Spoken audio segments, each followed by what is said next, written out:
తెల్లవారక ముందే పల్లె లేచింది, తన వారినందరినీ తట్టి లేపింది.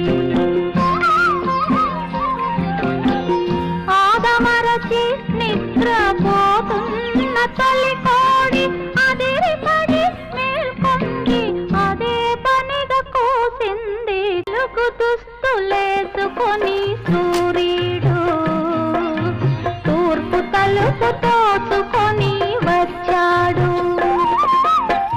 పాడు చీకటి ఎంత భయమేసిందో, పక్క దులుపుకొని